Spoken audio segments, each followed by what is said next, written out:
Hi, one of the Good Nights podcast with Christian from my kid brother. We're gonna ask him some questions today. I'm gonna start. So, what inspired the creation of the band, and what does the band name mean? So the band name comes from a what my older sister Meredith had always called me growing up. So you're her younger brother, so she called me kid brother, and that kind of stemmed from I had a filler name, so I was in a bunch of different bands for a long time, and I finally branched off and kind of made my own music. I was doing like bedroom recordings at my house, and I used it as a filler name. And the original album was called Songs for My Friends, and so the name just kind of stuck because we started. I met the rest of the guys from the band. We just in our like local community started going out playing shows, hanging out, and they were like, "What do you think for like what should we call ourselves if we're going to play a show?" And I was like, "Well, this is kind of like the placeholder name that I've been going by," and it kind of just stuck. And since then, 3 years ago, it's still the name. All right, I like That's that. so cool. Yeah, that's Yeah. sick. So you guys actually recently got signed to Fearless Records. How did that happen? Is there a little origin story behind it? Yeah, so yeah, which is awesome. Fearless is amazing. They're an amazing company, amazing label, wonderful people too. Like really, like honest, good people. So they, what happened was we had entered this it was kind of like a song competition challenge thing, and there was like we had forgotten that we had entered. It was like $20 or something, and you get like all this like all these prizes, all these like free strings, all this stuff. And then like 4 months later, we get an email and it was like you're in the top 10 of this, and we're like, oh shoot, we forgot that Yeah. we did that. This is awesome. So eventually, like we were like, well, that's crazy. There was like a couple thousand bands that entered, and we eventually wound up winning. And one of the prizes was that they gave us a contact sheet Hmm. of like 1,000 different people that are in like the music community or in like the production community. And we're like, okay, so we're like, what do we do with this? What do we like? So we just wound up like spamming people. And a lot That's of the these way to people, go. yeah, we were just like, well, they gave it to us. Well, a lot of these people came back and were like, how did you get this email address? Like, we've never heard of this competition. We've never heard of this company. We're like, huh, I That's wonder. interesting. Yeah, we're like, I wonder how legitimate this competition was. But we kept doing it. We were like, well, we got the names. I mean, how we got them, the logistics of how we got them, I guess, is kind of irrelevant at this point. And so we hit up one guy that out in Texas, and he was like, he's like, I'm no longer in like the label side of things. He worked at a radio station. He's like, but a good friend of mine, a guy named Andy, is out in LA. And I'll pass this along to him. And he's like, if you're cool with that. And we're like, yeah, hell yeah. We didn't really know who Andy was. Well, turns out Andy was the president of Fearless Records. And we were like, he calls Sam, our drummer in the band, and was like, I'd love to come out to your next show and see you guys play. And we're like, okay, yeah, hell yeah. And we were just like, oh my God, this is insane. So he flew out from LA to DC to watch us play a show on like a Tuesday night or something. And afterwards, he was just like, I really like your guys' sound. I like how you play live. Like, we'd like to go ahead and start talking about signing. We were just like, really? Right. Like, oh my gosh. Yeah, Yeah. it was crazy. But yeah, kind of like a dream come true. Like, just everything randomly just kind of fell in place. And it was awesome. Yeah, that's Yeah. really cool. Wow. Wait, so what was that like? Just knowing that Andy's in the crowd of that show and just knowing that it might, getting signed or not might depend on Uh, how well you do.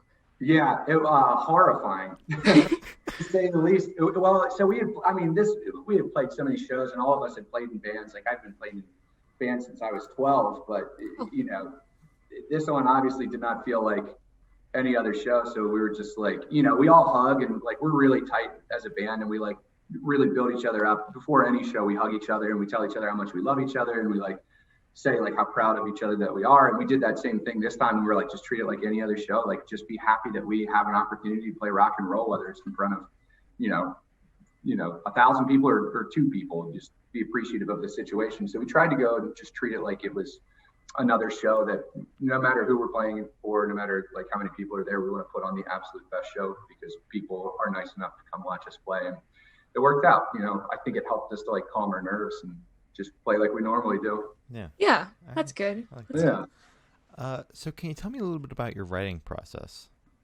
Sure. Yeah.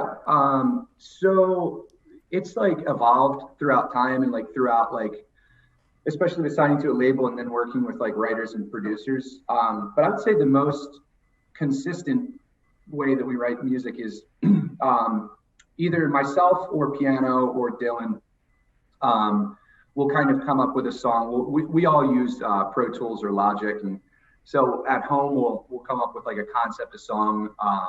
And sometimes I'll grab like Dylan and I'll be like, hey, help me out with this. This is kind of the main concept of it.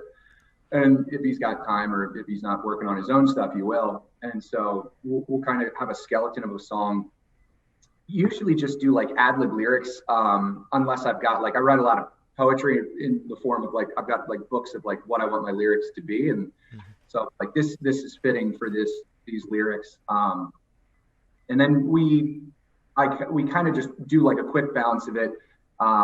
And we just send it off to the rest of the people in a Google Drive, and I'll be like, hey, here's a concept for a new song. What do you guys think? And either they're like, yeah, or yay or nay. And then if it's yay, we get together, we play the song, we try to like put the blocks in place, and then we all just like will spend hours on like one song. What if you did this? What if this happened here? What if this happened here? And then we go back and we record a demo of it, and then we send that out to like people within the organization that we feel would, want to hear it or feel that it could be used. Okay. Wait, so you guys all just like focus on one song at a time? Like when you choose it, you just like zone in on it? In theory, we do, but I think that we're all very like hyperactive musically, so we'll be like, yeah, let's spend time doing this, and then someone will be like, remember that one song, and they'll get playing it. Yeah, I do remember that one song. Let's work on that one instead. Yeah, exactly. And I'll be like, oh shit, we were supposed to be working on this. So we've gotten really good at just going, no, these are the songs that we're doing today. This is how we're doing it. Let's just streamline the process. Let's everybody do their part, and then we'll just push it out. So in the past couple months, that's kind of been a more effective way that we've been doing it, as opposed to like, what if we brought in 6 different synths and they all sounded different? Yeah. Makes sense. All right. Yeah. So congrats on your newest EP, Good News. How do you feel about the response to it so far?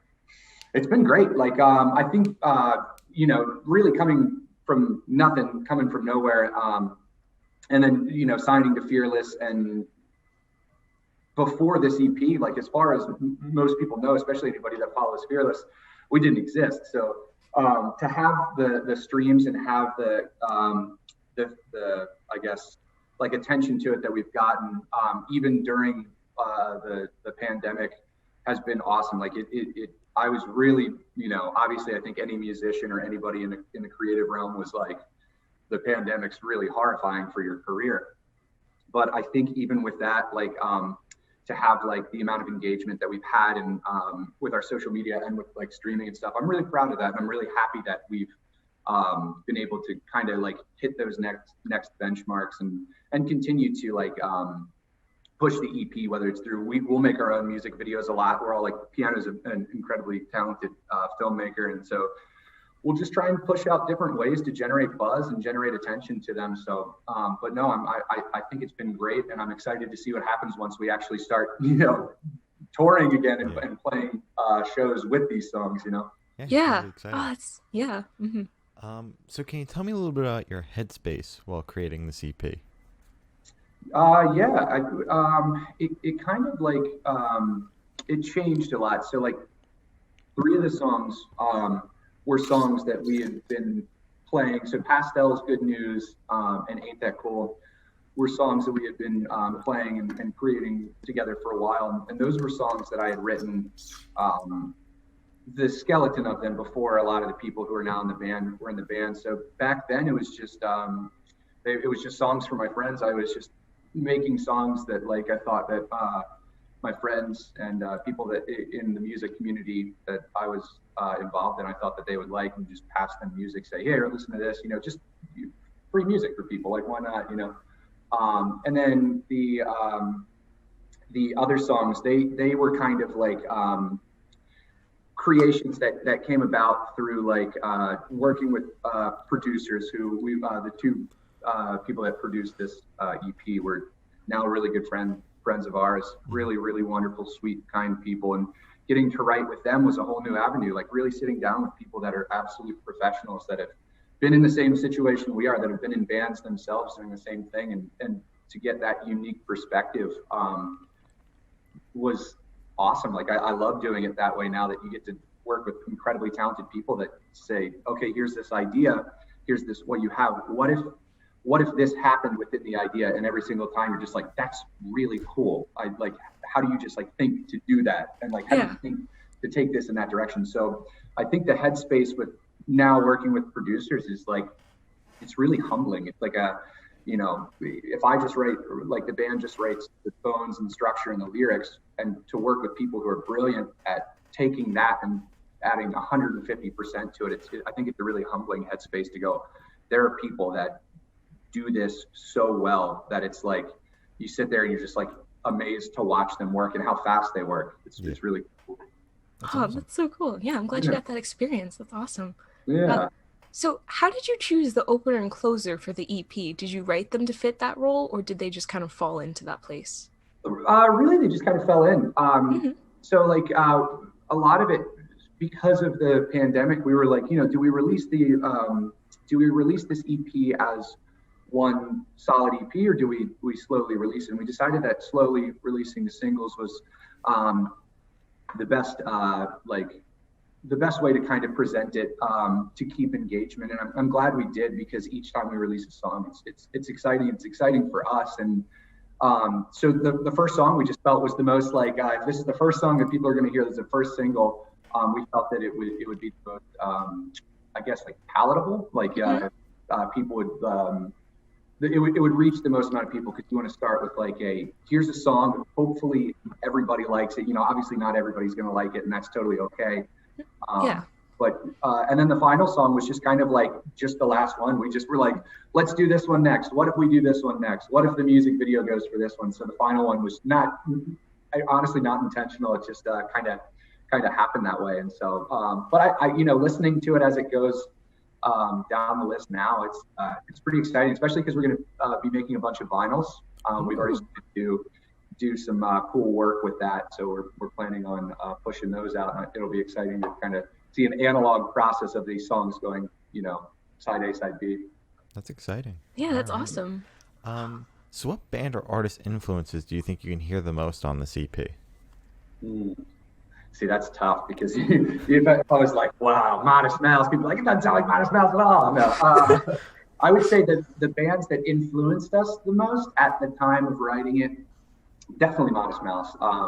That's, I would say, one of my absolute favorite bands of all time. I'm a big Isaac Brock fan. I think Portugal the Man, especially the album In the Mountain and the Cloud, I was like really, really big on it, and a lot of us in the band are really big Portugal fans. I know that Dylan, Richard, and Piano, they were all listening to a lot of Hippocampus, if you're familiar with Hippocampus, which is those guys are incredibly talented.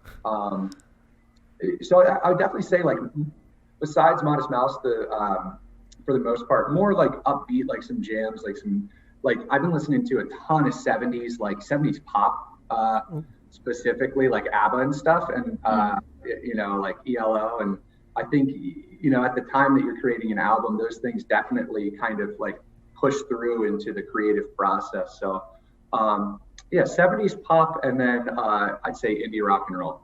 All right. Okay. So, okay, so I want you to walk with me for this question. So imagine there's a listener and they clicked on this episode and it's just like, okay, I want to learn about this person. I want to learn about this EP. They're deciding whether they want to listen to this EP or not. So I want you to describe it in 3 words.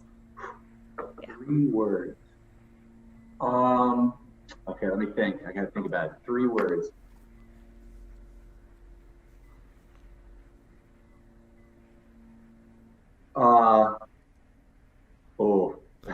Join our cult.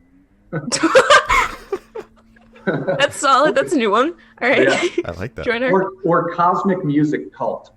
Oh, okay. So something revolving around cult.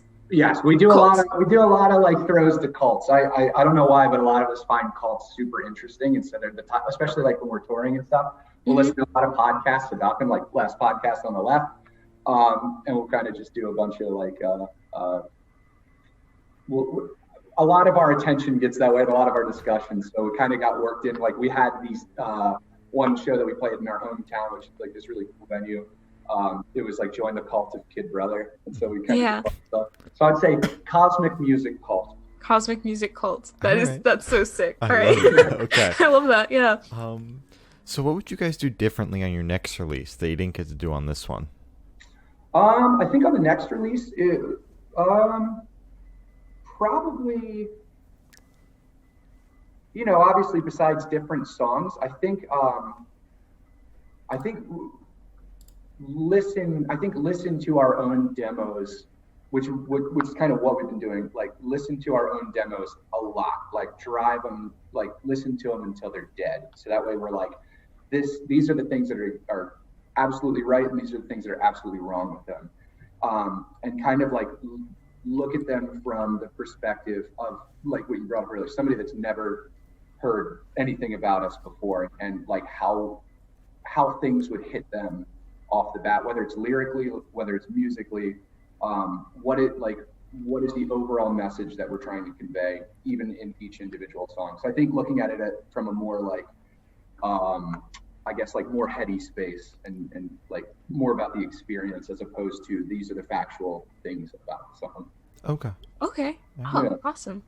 So we know you guys literally just dropped this EP, but is there anything you're working on? Any like projects for the future? Oh, always. Always. Yeah.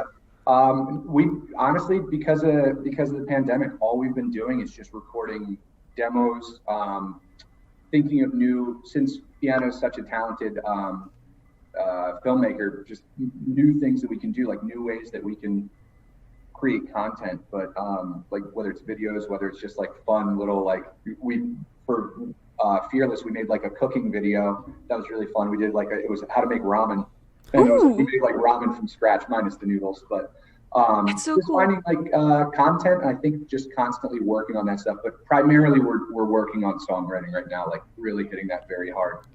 All right. Okay. Very Awesome.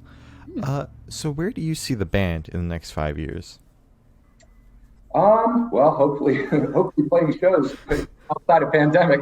I think like it's tough to say, but I think I see us being happy and like appreciative and happy that we get to play, and appreciative of the opportunity that we've been given and really worked hard to try and get to the position that we're in. So I'd say happy.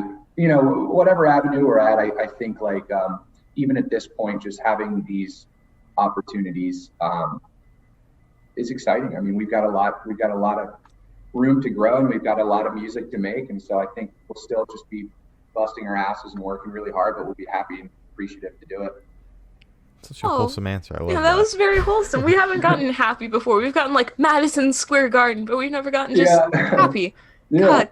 Yeah, that's nice. I love that. Thank you. So for the last couple questions, we're going to shift away from music and go straight to death row. So if you're on death row, what would your last meal be with a drink? My last meal with a drink would be with a drink. Yeah. Is it allowed to be alcohol? I don't know. Oh yeah. Yeah, you're good. Yeah, we've got I don't know the rules to death row. I would say my last meal probably. I would say okay. So either chicken tikka masala. Ooh, taste. Yep. With a nice like sour beer, like what would be a good sour beer? Like a Sea Quench. That's a good sour beer. Mm-hmm. Or shepherd's pie with a glass of Sauvignon Blanc. Okay. All right. Wonderful. Yeah. Pretty weird combos. Yeah. Just a little. So if you could live in one fictional world for a week, where would you live? Ooh, one fictional world for a week. Mm-hmm. Either Midgar from Final Fantasy VII. All right. Or Middle Earth, the Shire. Yeah, the Shire. The Shire. That'd just be so beautiful and happy and fun. Honestly, yeah. All the little parties at night. Oh yeah, and the Yeah, fireworks came up. the fireworks, exactly. Like, I don't understand if you pick anything else. It's I so know. peaceful there. Yeah. So Um, good. Yep. yeah, so I have the honor of asking the last question, and every single person we have spoken to have said it's the most important question. Yeah. What's your favorite color? So I've been asked that question before. I cannot say that I have one, and the reason why is because I think every single color is really, really pretty, even individually. But like the cool thing about colors is they're beautiful because of the contrast of other colors. So like Mm-hmm. red, a red sunset is my favorite color at the time because because of the environment that it's in. But like deep blue is my favorite color at the time if you're looking at like pictures of like underwater sea creatures or like the feathers on a peacock. That would be my favorite color at the time. So I think all of them, it's just situational, and I think it depends on what I'm looking at. Okay. All All right. right. We haven't gotten that one. I like Yeah. that one. Yeah. That's good. Nice. So as Glory said, that's all the questions we have today. Is there anything you'd like to plug? Just keep a heads up for check out our Spotify, My Kid Brother. Check out follow us on Instagram and Facebook, all that fun stuff, all the social media, and just keep a heads up for we've got a lot of stuff coming, and we're really excited about it. We've got a lot of work, and so once this all clears up, come see us play a show. We're coming through your town. All right. Well, And thank you for having me. This has been a lot of fun. Very good questions. I like that. thank you. Thank you. And thank you for coming on. This has been Christian from My Kid Brother and We're the Good Noise Podcast.